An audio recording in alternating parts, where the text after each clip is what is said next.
Hello, everybody, and welcome. My name is Barry Merrick. I'm co-founder and CEO at Ivy and the chapter chair of YPO Metro New York. And it is my absolute pleasure to introduce all of you to Jeff Lawson. Jeff, welcome. How are you today? Very good. Thanks for having me, Barry.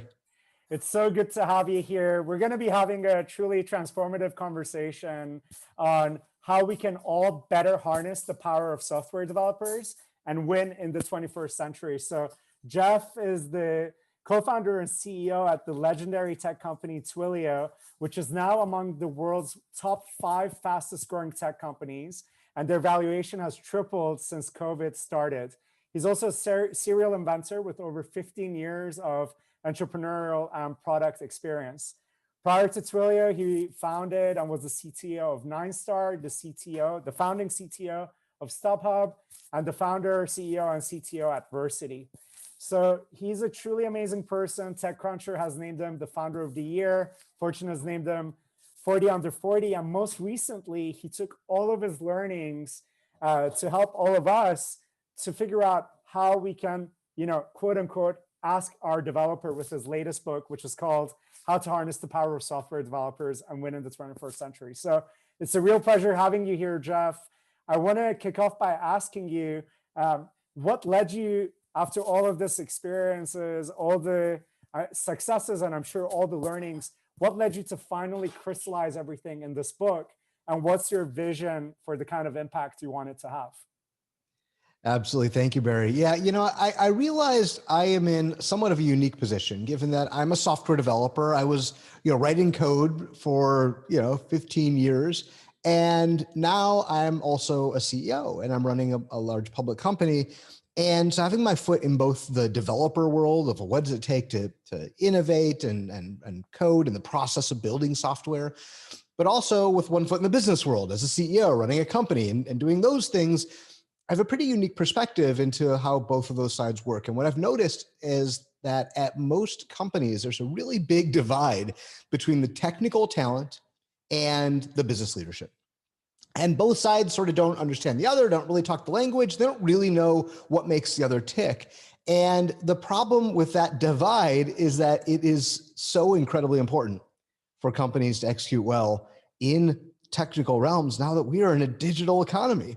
And if you think about it, what I've observed is that the companies who are really good at using software, hearing their customers, and building things that their customers will love in this digital era, like those are the companies that win the hearts, minds, and wallets of their customers. And so to do that successfully requires you to build. It requires you to listen to customers and be able to build the things that differentiate you from your competition. And that's why the companies who build are the companies who are winning. Think Amazon, Google, Facebook, Airbnb, Uber, whatever, like the companies who build digital experiences that delight their customers, they're the ones who are winning in this economy. And every company is starting to become a software company as a result of that. But how you do that, how do you unlock the talent, the people who are actually going to make that happen, is something like a dark science. And no one's ever really talked about how the business and the technical sides work together for the common goals. And what's amazing is that both have a shared set of goals. Both the business people and the technical people want to build amazing digital products and experiences that delight customers, that are used by millions or even billions of customers, and that make the company money. So everybody is aligned. If we could only be on the same page and understand how each other work, then we'd be able to win in this digital economy. And that's what the book is about. Beautifully said, Jeff. So I want to ask you, so if everybody read this book, okay, and had their teams read it, they discussed it, they took it as gospel, and they implemented everything that you said, no matter whether they were in a tech company type environment initially or a more old school industry.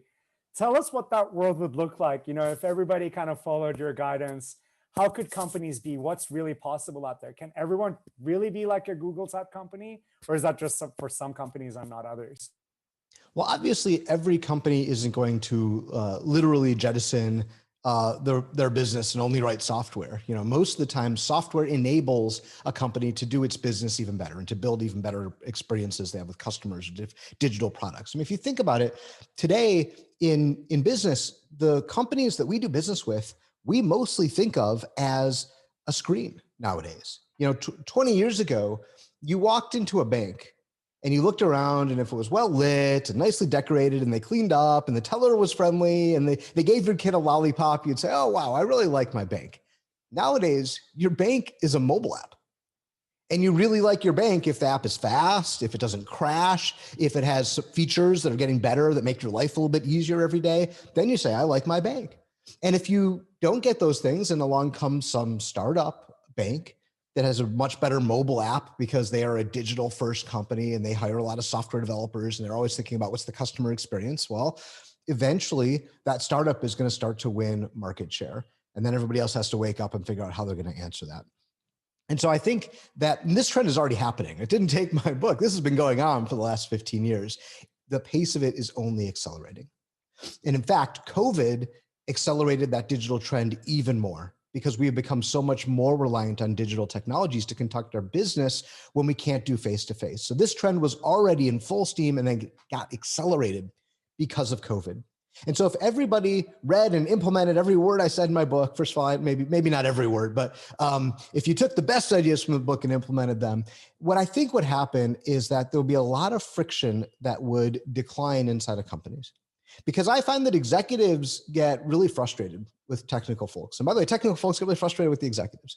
So you think about executives, like we get these very cryptic answers back from our technical leaders sometimes when we ask what we think are simple questions like, hey, when is the product going to ship and what features is it going to have? You're like, that seems like a pretty straightforward question, right?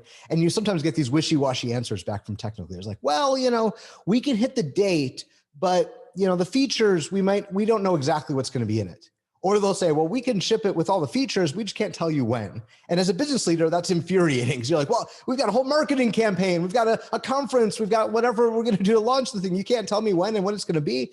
But the reality for engineers and for the technical folks is that there's so many unknowns in this type of innovation that when you commit to features, you might not know exactly how long it's going to take to build them. If you commit to a date, you might not exactly know what you'll be able to get done in that time frame.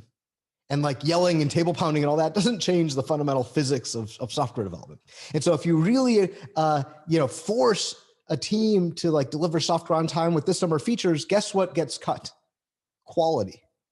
And it's the unspoken thing that no one's talking about. When okay, we gave it to you with the features and the time frame, and then it doesn't work, it doesn't scale, there's security problems, and you're like, what the hell? Well, something had to give, right? And it's the unspoken conversation. So if everybody implemented this book, I think executives would understand the realities on the ground and then be able to make more intelligent trade-off decisions with their technical teams that ultimately benefit the customers and the business. Because when we lie to each other, even like unintentionally, just like pretending like that quality trade-off doesn't exist, and I think executives probably like to believe that, like I do that. I ask my team, God, we've got our conference. When's it going to ship? And all these features are all so important. And they don't tell you like, oh, well, if we're going to do all that, then maybe we're going to have to cut quality. If you had mature, intelligent, realistic conversations about the process of building, you're going to build better stuff and you're going to build it faster. And here's why. One of the things that I talk about in the book is actually how to activate the developer talent. Because developers are creative problem solvers. Like that's the act of writing code, solving problems creatively by writing code. But developers can apply that creative problem solving to so many other facets of their work, and they're rarely asked to do so. And so the end result is most companies treat their technical talent, their software developers, like some sort of digital assembly line. It's like a factory worker where like you've got, okay, the product manager goes out, talks to customers, writes the specification, hands the specification to the developers, they write the code, and then you ship it to the customer. And when you treat it that way, what you find is that it's this dispassionate process where the people actually building the product don't really get any input or get to use their creative problem solving or their domain knowledge in order to actually influence the direction of the product. And that has multiple consequences. First of all, the way somebody may have specified a product needs to get built may not be the easiest or fastest way given the nature of the code or the technical problem. But if the spec says you have to do it, then the developer dutifully does it and says, hey, this will take 9 months because that's what the spec says it has to be. And I know, and I did the analysis and it's going to be a 9-month process. But if you let me be a part of this, the creative problem solving part where we come up with the solution, Now I might know a much faster path. Maybe we can do it in 2 weeks. If you clue me in and tell me what we're trying to accomplish, and I know what the code is like currently, I know the architecture, I know all this sort of stuff, I know the technology, I might be able to chart a much faster course there. So what I find is that the other infuriating question executives often, get, let's say a project is running late. We've all had the situation where some project is not going to ship on time. It's running late. And as executives, what is the tool that we have? Right? Basically, our biggest tool is budget, right? We can hand out budget to try to influence where the company is going. And so our instinct when a project is running late, what do we say? We're like, well, if I double your budget, can I get it twice as fast? And you get these infuriating answers back from the technical team. They're like, no, that would actually slow it down. You're like, my only tool that I have isn't working. What's going on here, right? And the reason it's called the mythical man month, it's actually well documented in the world of software that throwing more people or more money at a problem when it's already late, when the project is already late, actually slows it down. It doesn't speed it up. And so what I'm trying to do in the book is to explain a lot of how this stuff works so that you can have mature conversations with your development teams. And in doing so, get better software delivered faster that serves your customers. And again, that will result in you building digital products and experiences that delight your customers and help you win their hearts, minds, and wallets, which is what everybody wants. Beautifully said, Jeff. So my key takeaways here is, it's inevitable that software is going to keep playing a more and more increasingly important role. It already is. And what you found is that reducing this friction between like the business execs and the developers, better unlocking the potential of those developers, and understanding that just throwing money at problems isn't the way to deliver a better product. That's a key goal of what this. It's like 20 years ago, people outsourced IT.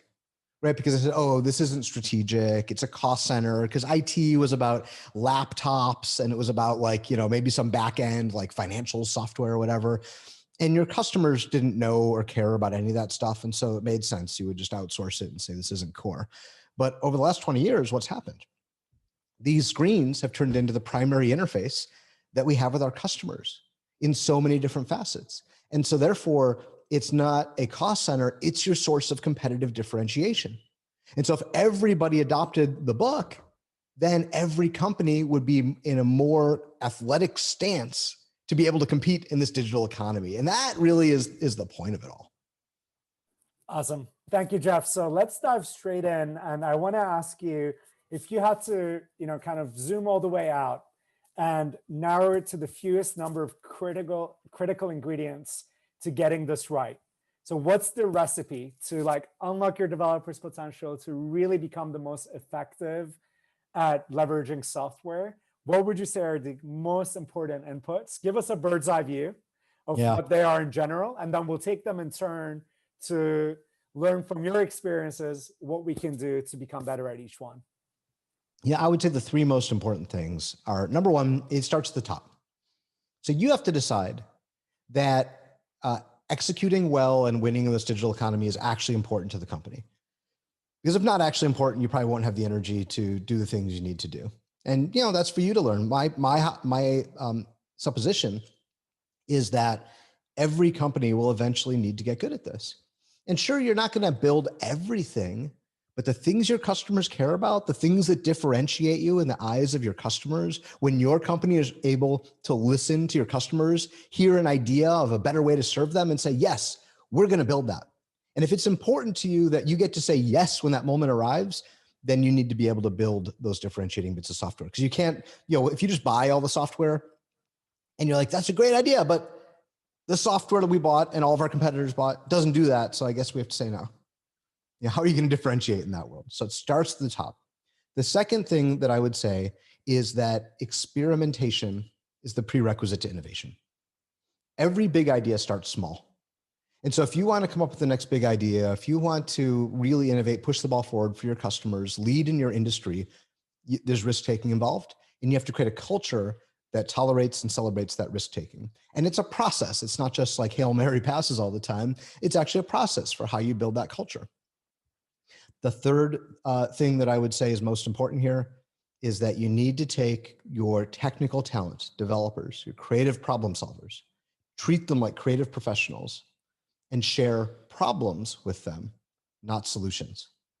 Don't treat them like those digital factory workers. And, don't have this idea in your head of like, the nerds that you see in pop culture, like Steve Urkel, or my favorite, Dennis Nedry from the Jurassic Park. Remember, he's like rolling around in the mud and the dinosaurs about to eat him. Like, get it out of your head that that's who your developers are.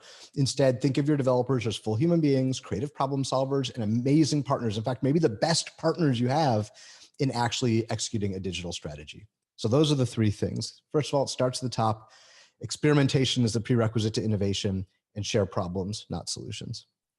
Beautiful. So let's start with the first one, starting at the top. I mean, you're already convincing us that this is really very important, but share with us any anecdotes or powerful stories, or just like stories that relate to like giving us a very specific action item of like how as organizational leaders, we can make sure that we don't just pay lip service to this or have it in our head, but not actually actualize it. How do you make sure to start it from the top and really make it happen across the organization? It is a cultural transformation, and cultural transformations, generally speaking, have to start and be fully supported from the top. And the second thing I'll say is you need to go and then start at the top by bringing in the technical talent that you're going to trust to go lead this. And one of the things I hear from leaders, especially folks who aren't from a software company or background, their first question is often, well, how do I get started? How do I know who to hire?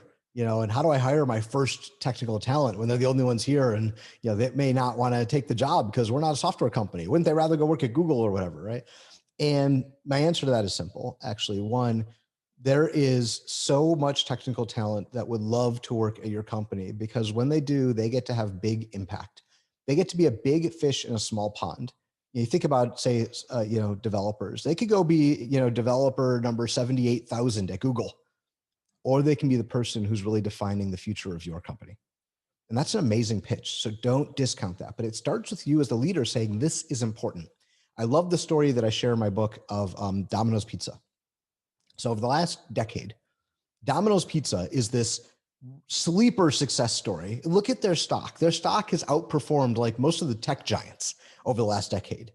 That's because they've transformed into a technology company. And it started when Patrick Doyle realized that he needed to become a technology company. Otherwise, the DoorDashes of the world, they were going to go, literally and figuratively eat Domino's lunch, right? And so he said, we can't let that happen. We're the original DoorDash, right? We have to go actually win in this digital world. And so he recruited a technical leader. And this really amazing story. He recruited this technical leader named Kevin.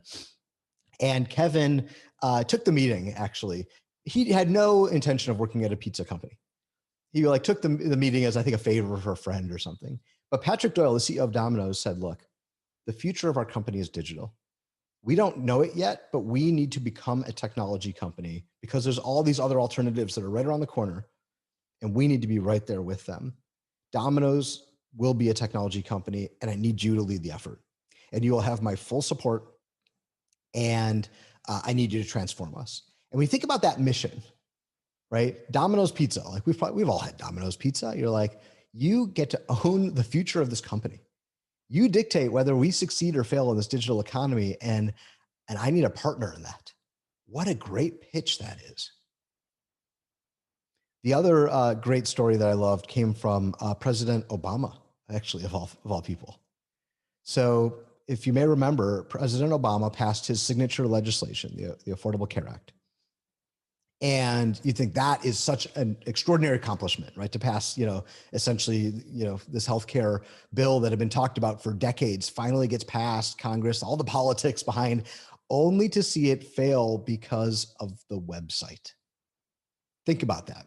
I've heard from folks who are in the room, actually, that they never saw Obama as angry as he was his entire presidency is when that website was failing. And he realized he needed great technical talent to save not just Obamacare, but to save people's lives, get them healthcare. And so my co-founder, Evan, had recently left Twilio and didn't know what he was going to do next. And he got an email from someone at a whitehouse.gov email address. And they said, hey, Evan, we got your name from such and such. Can you come to a meeting next week? Everyone was like, sure, whitehouse.gov. I don't know what it's about, but okay, fine. He shows up at this hotel a week later here in San Francisco.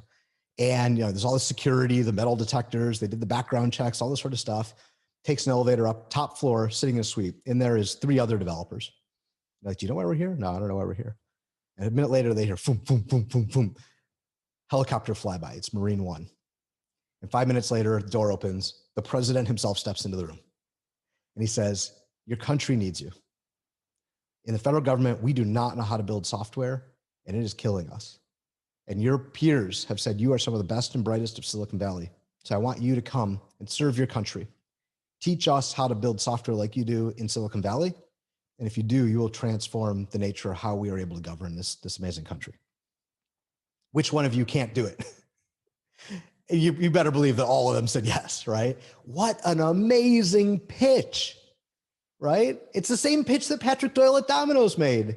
Basically said, your skills are needed for the future of our organization, and I'm going to trust you because you are, had the skills, the drive, and I want to instill in you that you've got the future of our organization. I need a partner.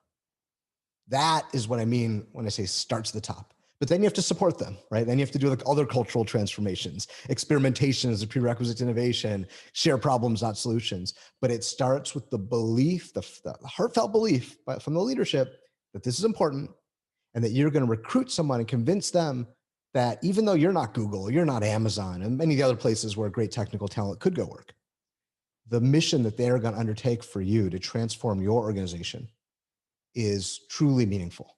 And they will get satisfaction beyond anything they'll get by being engineer number 89,000 at Google. That's, I think, an amazing takeaway that I got from reading this book and really thinking about that. It's incredibly well said, Jeff. Really moving. So whether it's Domino's or whether it's the US government, right? It's a question for all organizational leaders. How do we better leverage this software? And how do we better partner with the technical talent that can really make it happen? So let's say we have that mindset. I want to just like close the gap between, so let's say we're sold, right?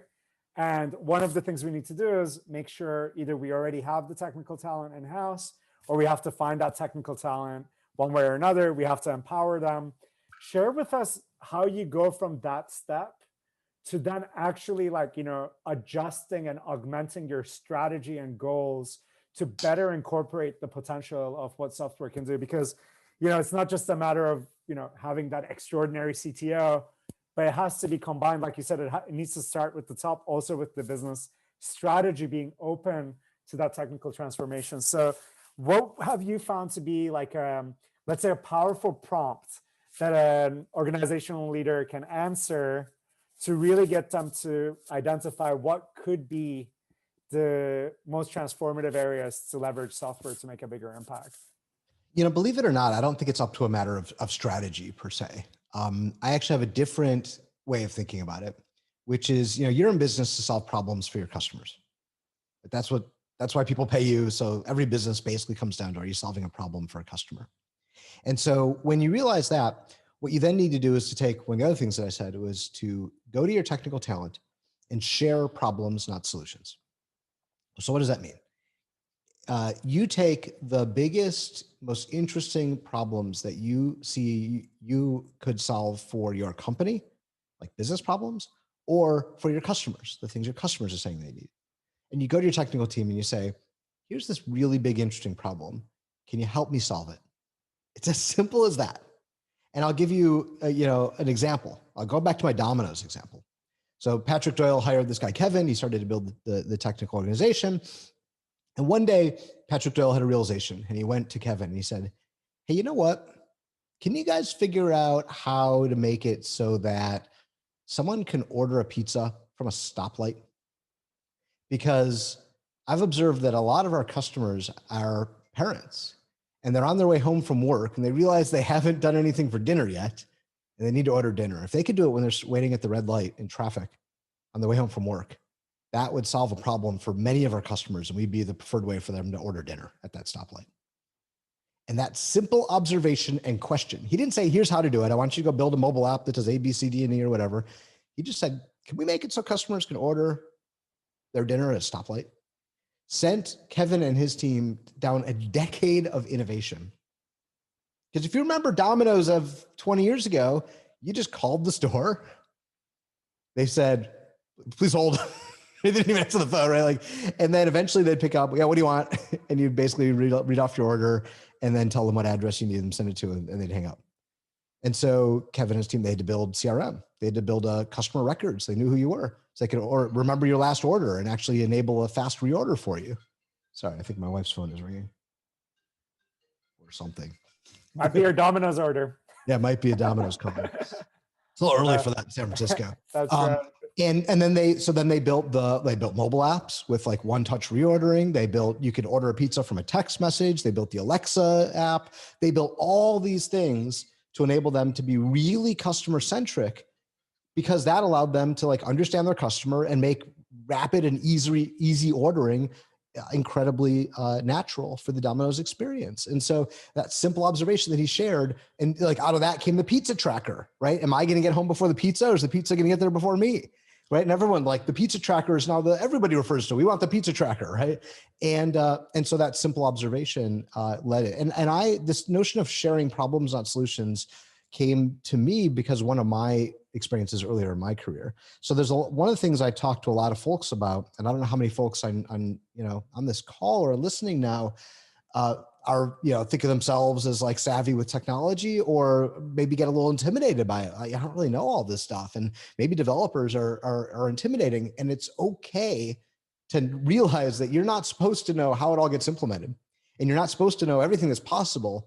You just need to be able to share the big business problems and let the technical people be your partner and go figuring out how to solve them. And I learned that from my business partner when I started this company, 9stars. I was a co-founder of this company, 9stars, a bricks and mortar retailer for extreme sporting goods, like skateboarding, snowboarding, surfing, right? It's kind of bizarre. I don't do any of those sports. Don't ask me why I started this company, but I did.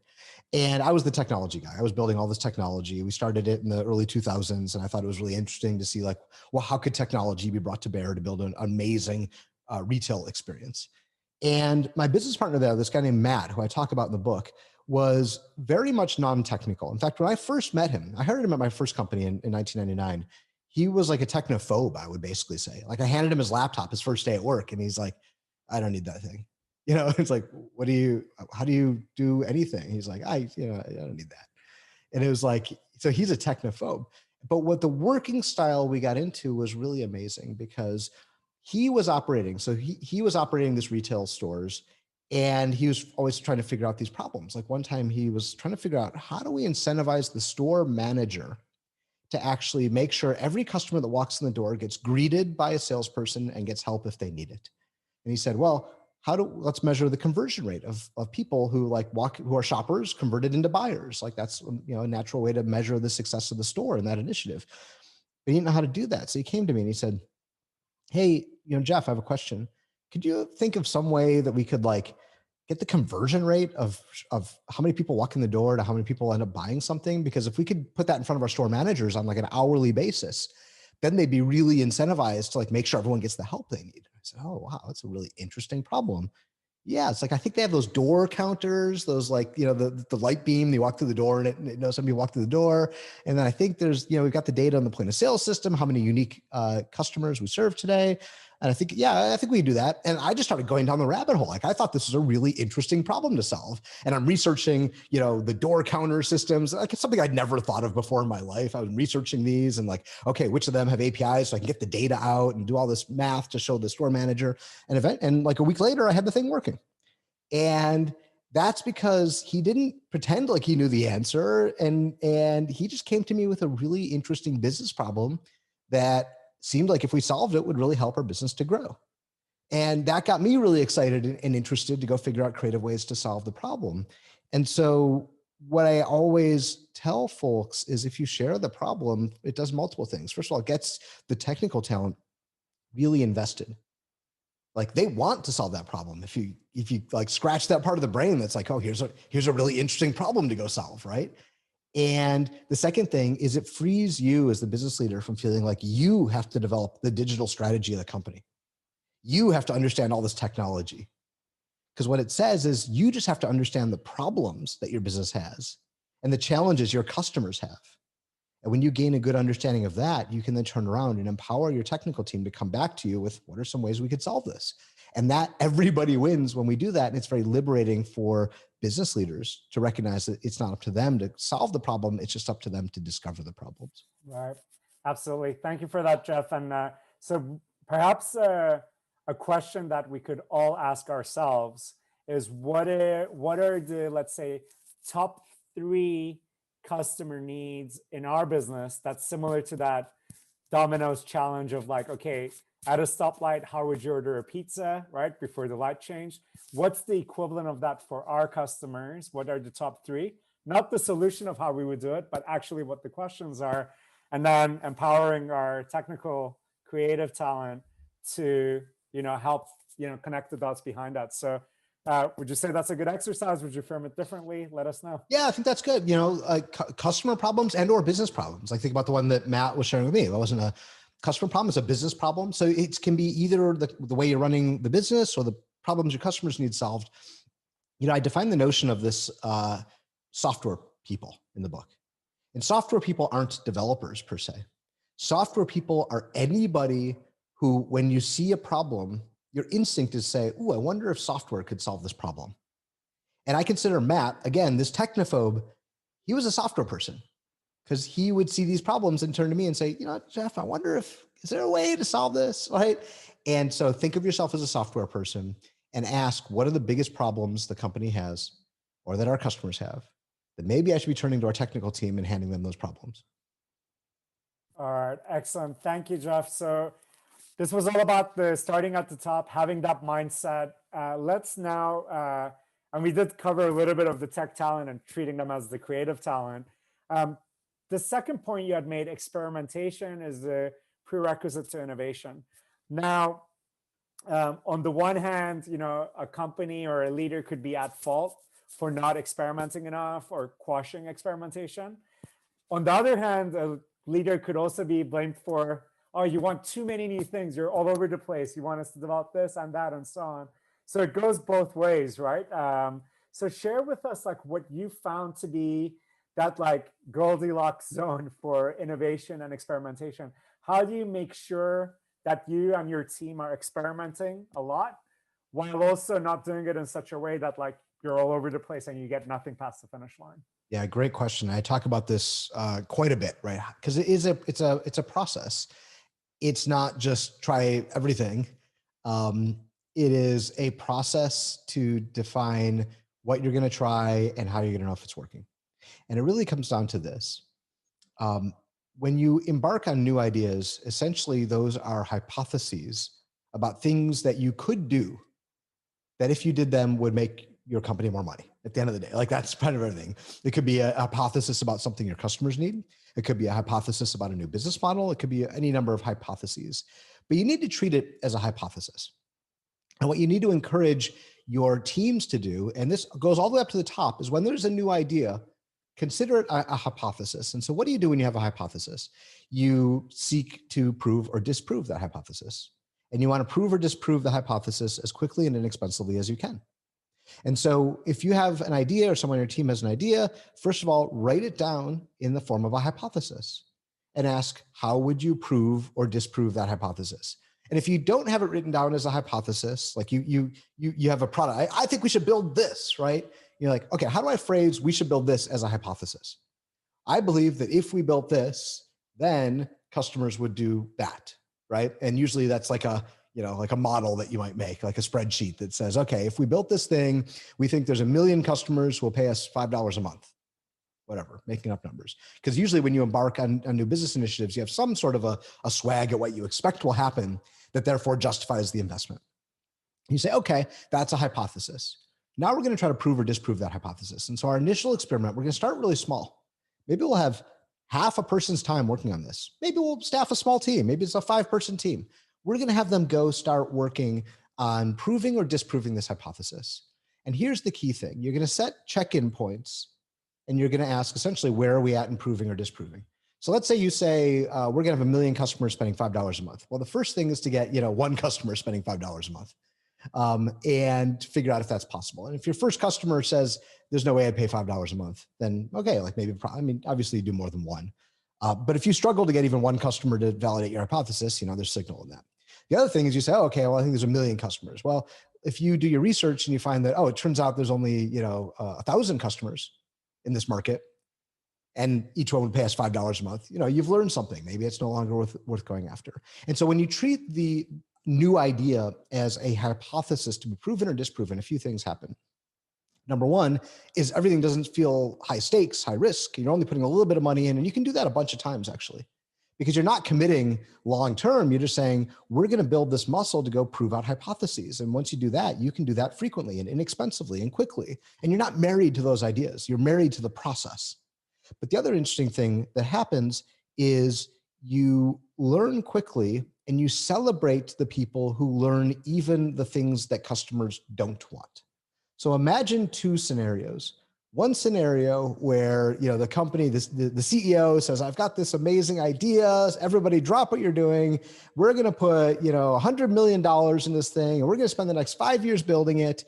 And we're going to launch it with an amazing Super Bowl ad, right? And so everyone's like, okay, sure thing. Aye, aye, Captain. And, you spend years and millions of dollars and you big launch. And it turns out at the end of it, customers don't care. An alternative world is one where you set a small team out to go prove or disprove the hypothesis of whether or not that product idea has any merit. And that team comes back and it's, 3 people, and they spend 3 months, and they come back 3 months later and they say, we tested this idea. Customers really don't care.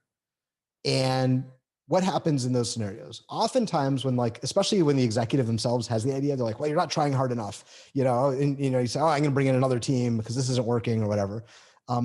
And those people end up getting punished for bringing back this, it's not working. No one wants to pay us, whatever. You would say you're a failed business person because you're not making the money, right? Instead, you celebrate those people, say, wow, you learned a valuable lesson. You learned something that customers don't want. And that is valuable knowledge for our company, because now we can put our precious resources towards something else that hopefully customers do want. And you should celebrate those people. Thank you. You just saved us millions of dollars and years and egg in the face from pursuing a path that ultimately customers didn't want. And so you take this process of experimentation and you take even the quote unquote failures, which really isn't failure. Learning is not failure. And you celebrate those, and you celebrate the fact that we're able to learn quickly and move on. And so that's the cultural change, because when you prematurely commit to something, all right, we're spinning up this new initiative, we're going to staff the whole team. And, and then a year later or 2 years later, they don't have anything to show for it. What happens? People get fired. They're failures, right? Well, if the idea was just bad to begin with, you should have learned that quickly and cheaply. And so what you do is you create a system and you reward people for rapid iteration and learning. Even when the learning isn't the learning you wanted, it's still valuable for the company, and recognizing that. And so that's when I talk about experimentation as the prerequisite to innovation. That's the process that you embrace to enable the organization to start to think about that. And it's not a matter of is it too much or too little? I think of it as hypotheses are relatively cheap to prove or disprove. And so you just ask yourself, great, how much of my company's resources do I want to put towards proving out the next set of hypotheses versus, the things that companies have to do, like keeping the lights on and servicing today's customers and things like that. And it's just more of a matter of how much resources do I want to put towards those experiments. But those experiments can be really cheap and really fast. Excellent, Jeff. So on the one hand, on let's say a steady state company, if you want to keep disrupting yourself, keep innovating, having this mindset of hypotheses and testing things out is much better than this okay, it's this big initiative, make or break. It's interesting, Barry, if you want a quick follow-up to that. I talked to Jeff Immelt, the prior CEO of General Electric. He's actually on our board. And I talked to him about this because he famously did a really big digital transformation effort. He put $500 million behind it. He hired a couple thousand people. He opened a brand new office in Silicon Valley. He told the company, there is no plan B. This is plan A. There is no plan B. We're going to burn the bridges, right? And what happened was they didn't succeed. And, he's not the CEO of GE anymore. And I talked to him about this, and he's done a lot of reflecting. In fact, he has a book coming out next month. And he said, you know what? He's like, after I've started learning more about how Silicon Valley works, and after he joined Twilio's board and heard how I think, he's like, it would have been much better. I shouldn't have hired one giant team with $500 million of budget. I should have hired 10 teams of 5 people with a $20 million budget, each of them with a different hypothesis they were going out to go test. And the ones whose work was resulting positive test outcomes, those are the ones I put more money behind. And I could have done this very cheaply, very quickly. And that would have been a much better way to transform GE than, essentially this $500 million that I put towards this big. It was one big initiative that ultimately was the wrong one. Powerful example. I'm really glad you shared that, Jeff. Thank you. One final quick question from me to you, and then we're going to dive into these awesome audience Q&A that's coming in. Everybody listening live, please feel free to take the next 1 or 2 minutes to tap in any questions you might have, and Jeff and I will get through all of them before we end. Jeff, my question to you is this. There's that approach to innovation, which sounds incredibly sensible and wise.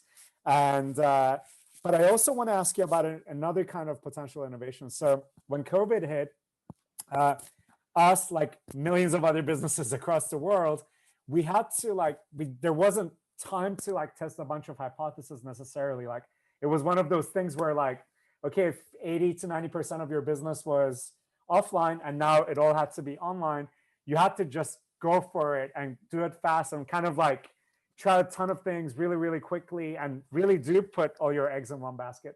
Tell us a little bit about is there a crisis mode innovation versus the steady state?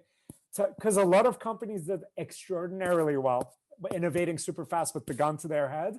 They just did things that would have otherwise taken 10 years or forever, and they did it fast. So what was that? And can we capture that without a global pandemic needing to happen? Absolutely. If you think about it, the essence of both of those scenarios, like what I described as experimentation, what you described as a crisis response, at the heart of them is actually the same thing. You stop wondering or worrying about what would happen if this doesn't work? What would happen if we're wrong?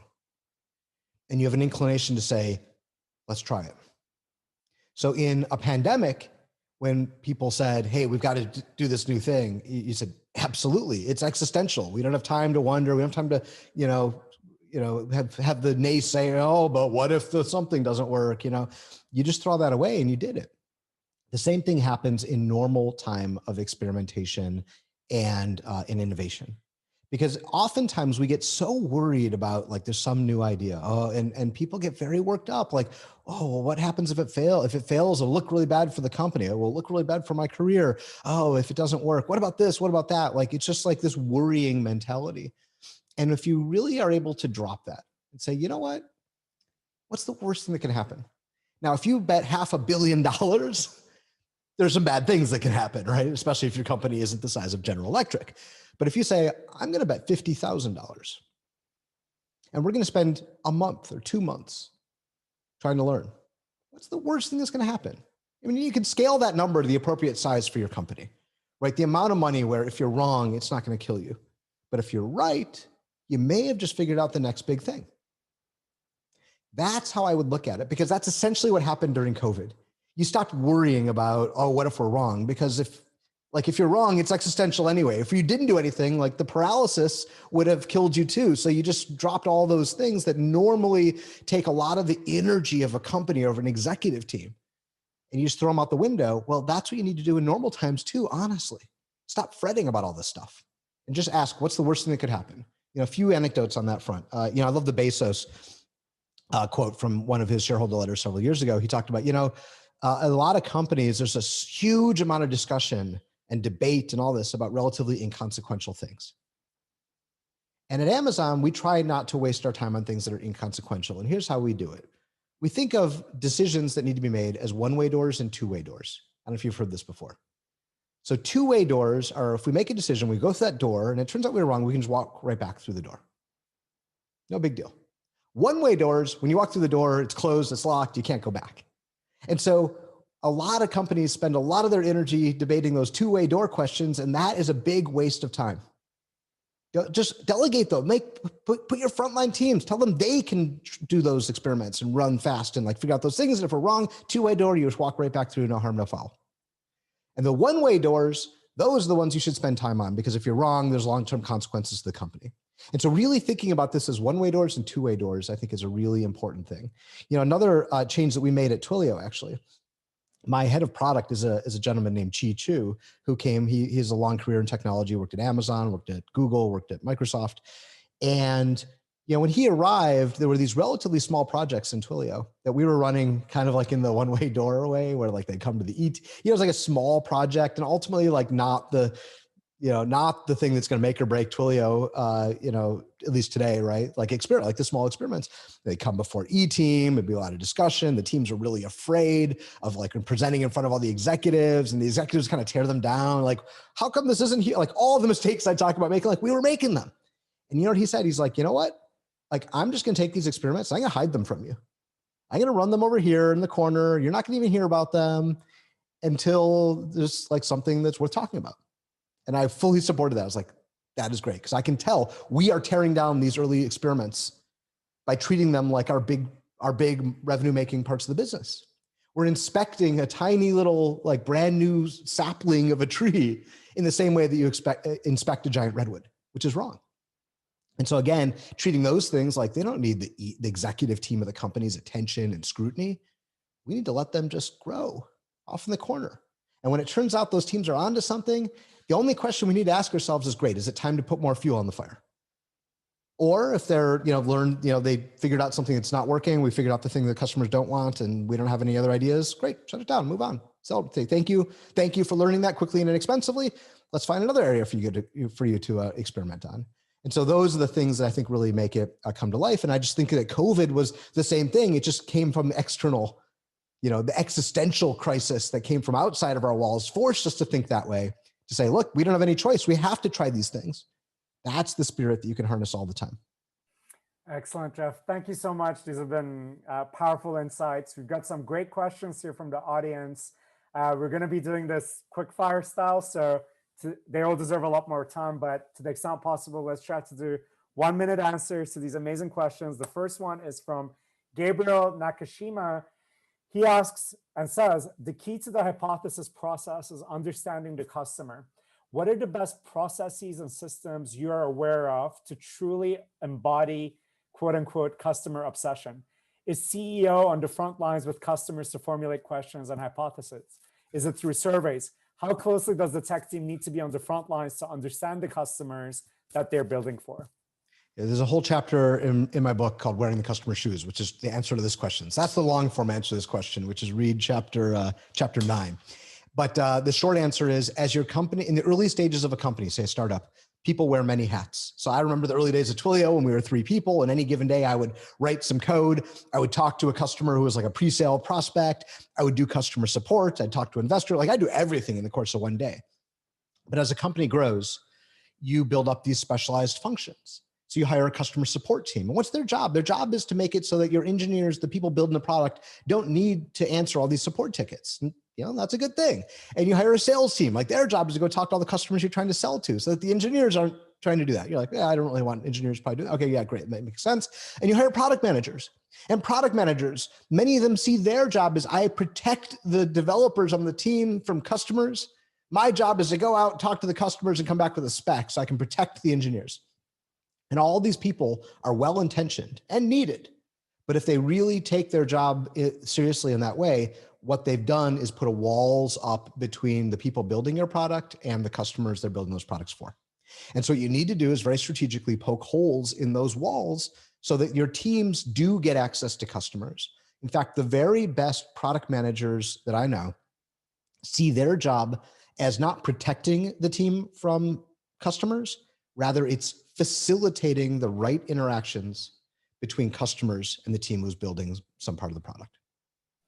Excellent. Thank you so much, Jeff. And thank you, Gabriel, for the great question. Next one, short and sweet from Diego Velez. He asks, how much should I spend in innovation? That's a great question. And I don't think there's any one single answer. There's some folks that say like you have a portfolio approach in your company. And again, it depends on the scale of your company and the industry and things like that. But typically a portfolio approach makes sense. And there's a lot of ways to think about it. One of the frameworks that's out there is the Horizons framework, which says like you're going to spend a certain amount of money on Horizon 1, which is the things that are going to pan out in the next like 12 to 24 months. Horizon 2 is like 24 to 48 months. And Horizon 3 is like more than 4 years in the future. And, probably 70% of your budget goes to Horizon 1, 20% or 25% is Horizon 2, and 5% is Horizon 3. So there's a lot of frameworks out there to answer this question, but it also depends on, how well the core engine of your company is humming along. Like I think about, Reed Hastings at Netflix and the way he reinvented the company now basically twice. There's the red envelope business. And when he clearly saw the writing on the wall, and so he started the process of inventing the next version of Netflix. And again, that started as a small experiment. But a lot of people think like, oh, he must have pivoted and turned hard. No, he started as a small experiment. It was a very simple, it was like the app, and there was like, a very limited amount of movies on it. But it was so novel, I can stream a movie. And then it just grew from there. And then he did it again when he pivoted to content. And again, they did a few small production things. And then the big moment came when he invested, was $100 million to do the Kevin Spacey one. His name is escaping me right now. But that was their big moment where they said, okay, we did a bunch of experiments that worked. Now we're going to make a bigger bet. And now they spend billions and billions of dollars on content every year. So anyway, it all depends on where you are at in your company's life cycle and what your core products need versus what your next horizon products need. So if your core products need a ton of resources and are chugging along, that's a great thing to have, but don't, the innovator's dilemma will say those products will always suck all the energy and all the budget. So you have to consciously ring fence off something over here if you want some new innovation to happen, because there's always a good reason why the core cash cow of the company could use more and more and more money. So at some point you do need to ring fence and say, yeah, but that's great for the next 12 to 24 months. I got to feed the beast. Sure, absolutely. But if that's all you ever do, there's a day when the timeline runs out on that one. And if you haven't been building your next horizons along the way, that's when you get into trouble. Excellent. Thank you so much, Jeff. Great question, great answer.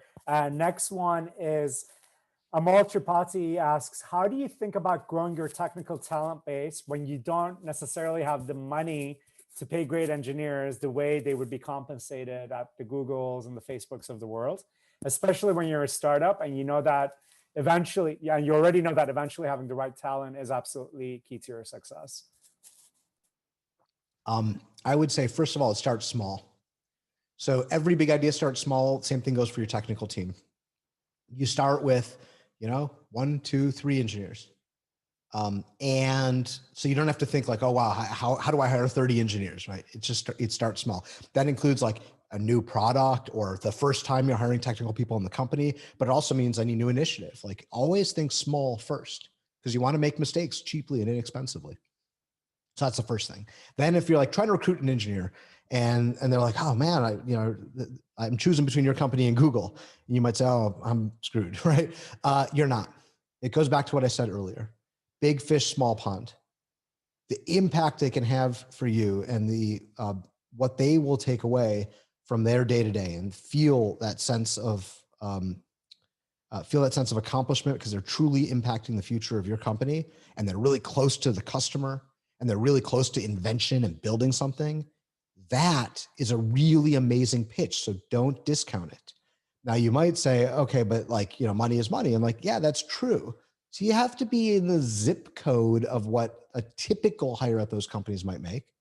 Now you're not going to be exactly there, but adjust it for where you are and things like that, because Google's adjusting it for where the talent is as well.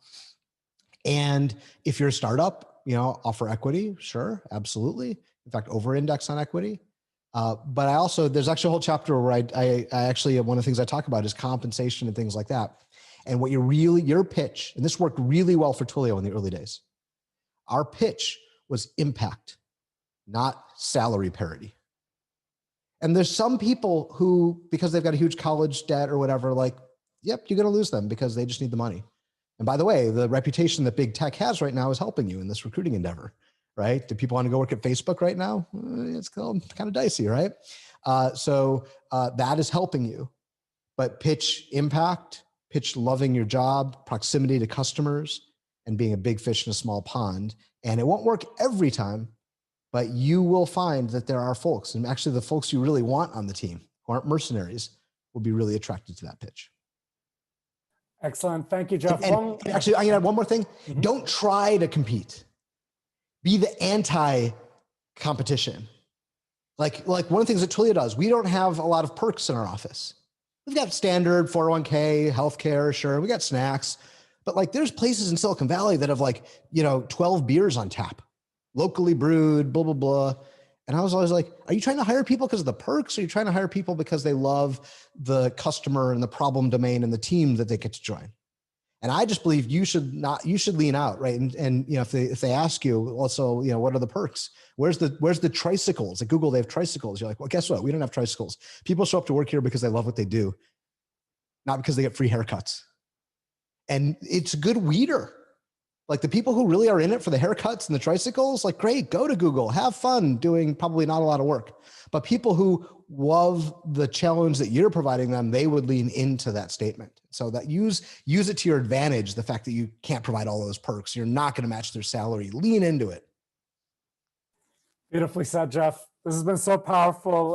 To help us wrap up this conversation, I'd love to just ask you one final question to conclude, and I'm kind of also basing it on what I'm reading in the chat and the Q&A.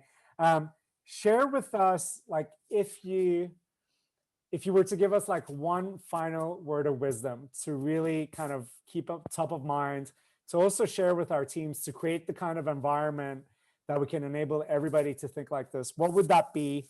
And before you share that, if you could also let us know how we can best support you, your work, this book, but also Twilio and any other causes that you care about. So share with us. You've been so insightful for us. How can we best support you? And any final word of wisdom, we'd love to hear that as well. Well, thank you so much, Barry. My final word of wisdom, I'll just say, if you believe that innovating and succeeding in the digital economy is important to your company, obviously I think that it's important to every company, but you have to decide that for yourselves. If you believe that, then create a seat at the table for your technical talent and share the biggest problems that you and your company and your customers are going to face. Share the problems with those people and create a partnership with your technical team. That's my parting advice.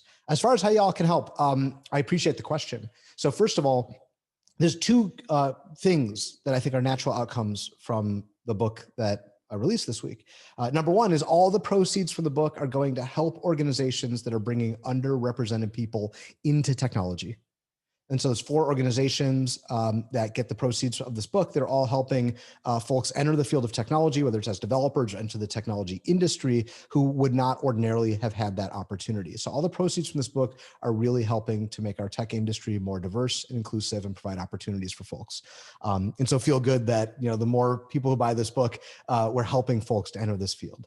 The second thing is that the more the ideas in this book spread, I think the better off all of our businesses are going to be to compete in the digital economy. And so the ideas here, I think, help level the playing field. And so if you spread the word within your companies, to your peers, to other folks that I think that if there's something of a movement that gets created where developers and business people are able to really work together like never before, that will enable new kinds of companies to succeed in the digital economy. And that will just create more opportunities, more great products and services, more opportunities for wealth creation, and more entrepreneurship. And I think those are all good outcomes, but they require that tight collaboration. So if all this stuff resonates with you, share it on social media, ask your developers the hashtag. If you want to share the book with your friends, with your coworkers, have your teams read it. Obviously, nothing would make me happier than to see technical folks and business folks really figure out the common language they can use to go win in this digital economy. So thank you for your help. Beautifully said, Jeff. Thank you so much. I think with Twilio, you've given so many companies an incredible tool to do everything they do better. And now with your book, you're giving all of us an enhanced mindset to actually, unlock the power of innovation of our developers and of our own creativity. So we're grateful for that. Thank you for being here. Excited to continue following you in your journey and supporting you in everywhere that we can. So hope to see you again very soon. Thank you once again. Thank you, Barry. Thank you, everybody, for joining today. All the best, Jeff. And thank you, everyone, for joining as well. We will see you all again soon. Take care, everybody. Bye-bye.